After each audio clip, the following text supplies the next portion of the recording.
Okay, so I know the Oilers are in a very fun position right now, and this is absolutely under no circumstances the video that you want me to make, but I'm not going to go out there and say that this is going to happen. I'm just saying this was a conversation that Elliotte Friedman had on Donnie and Dhali earlier last week that brought up such a strange and weird idea that I just was like, yeah, I need to talk about this. This is so interesting that I think it bears repeating when it comes to actually acknowledging what the future could hold for the Edmonton Oilers, this player, and the San Jose Sharks too.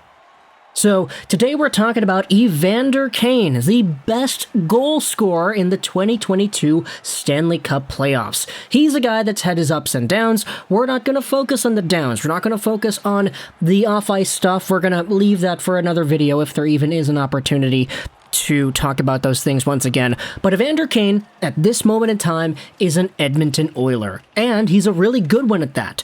30 years old, 6'2", 212. He's a left-handed forward who is signed to a... what is it? It's not even like a full year's worth of a contract, is it not? He signed to a $1.35 million AAV contract that was given to him on January 27th, 2022. Because the contract was signed after the start of the season, it is subject to an increased cap hit on the Oilers cap, which is $2.1 million for 2021-2022. For all intents and purposes, he's on a one-year contract, and it wasn't always like this. He's a guy that had his former contract with the San Jose Sharks, which went from 2018-19 to 2024-2025, terminated. He was making $7 million a season, but the Sharks went out there and terminated the contract on January 9th, 2022 because of some issues that we have documented before, but I don't really think we need to document too much anymore. Evander Kane, though, ever since signing with the Oilers earlier this year, has been an absolute monster. 39 points, 43 games played, a 20-goal player in half a season's worth of play. Quite literally a top 6 caliber forward that the Oilers pretty much got for free since they didn't use any assets to get this guy. And at the time of recording this audio, he is tied with Mika Zibanejad and Nikita Kucherov for third in the NHL in playoff points, behind Connor McDavid and Leon Draisaitl, who each have 26. Evander Kane also is the number one goal guy, 12 goals in 12 games. David Perron is second with 9. You have McKinnon with 8, Hyman with 8, Guenther with 8. That's incredible that he got 8 goals in 7 games played. Fantastic numbers for him. But for Evander Kane, his contract, his status, his entire situation, it was so dire earlier on in the year that the fact that he's even here, the fact that he's even signed a contract, and the fact that he's even playing in the playoffs and scoring goals is something that I think a lot of people would not have predicted all too much back in January. Either way, though, the fact is the Sharks did terminate his contract, and there was an entire dispute going on as to whether or not what they did was legal, whether or not they actually terminated the contract on proper terms. This is why, on the recent episode of Donnie and Dhali, we had Elliotte Friedman go over onto the show, where they asked him about that Evander Kane. Friedman goes out there and he pretty much says that, yeah, Evander Kane is scoring points, he's getting goals, he's productive, which means that when he hits free agency, quote-unquote, next season, there is going to be a market for this guy. There will be teams out there saying, hey, Evander, you scored 20 goals in 40 games, you were a beast in the playoffs, you're a goal-a-game guy, come over to our team, let's give you some money, we'll get you in. But Friedman does go out there and he highlights the possibility, not the guarantee, but the possibility that the San Jose Sharks ultimately get Evander Kane back.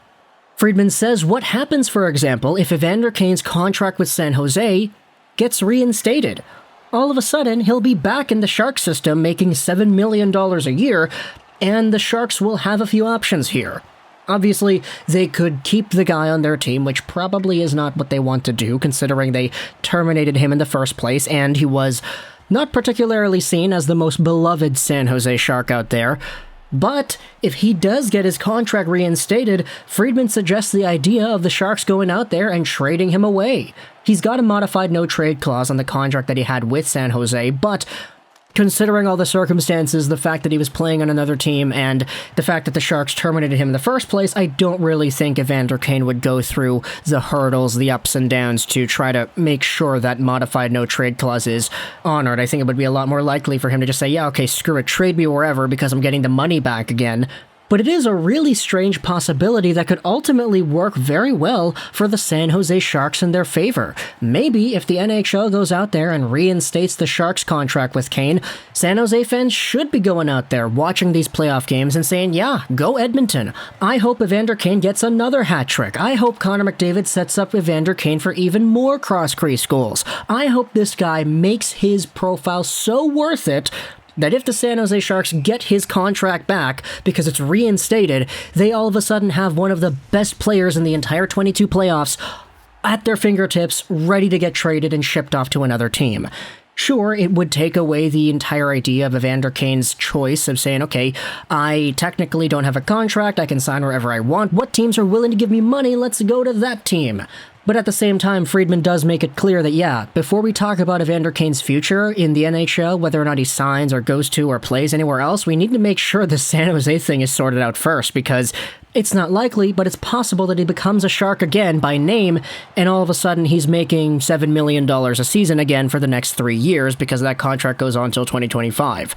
So I have a few questions for you here first and foremost. Firstly, what do you think about Evander Kane in the postseason? Because I'm going to be honest, I didn't really think that he would have this much of an impact on the Oilers.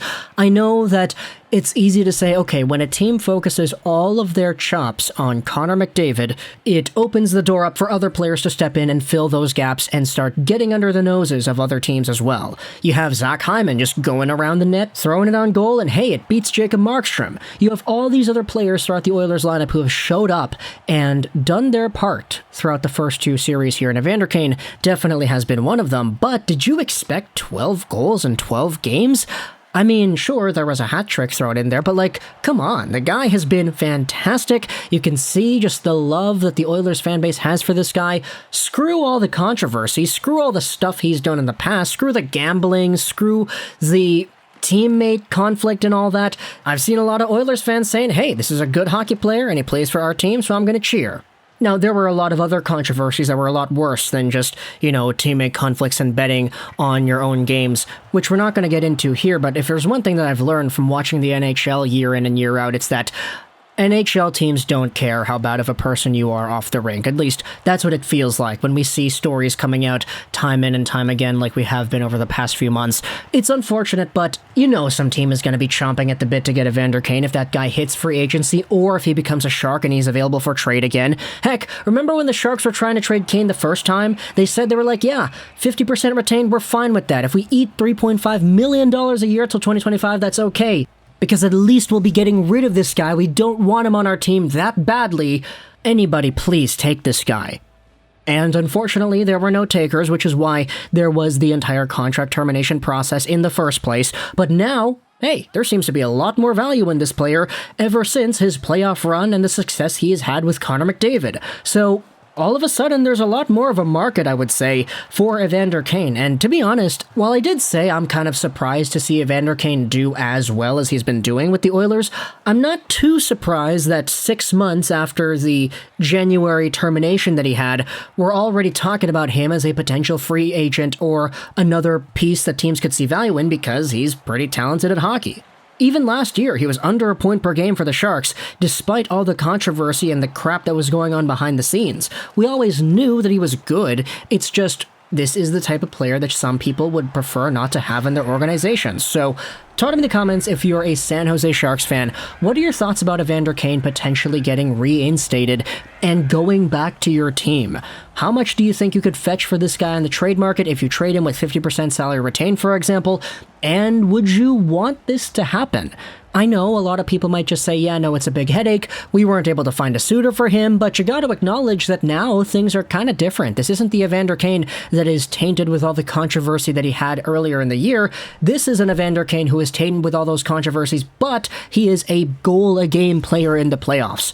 And like it or not, success in hockey is good enough for a lot of NHL teams to go out there and turn a blind eye to things that they probably would have considered if that player was not scoring as much as he had been.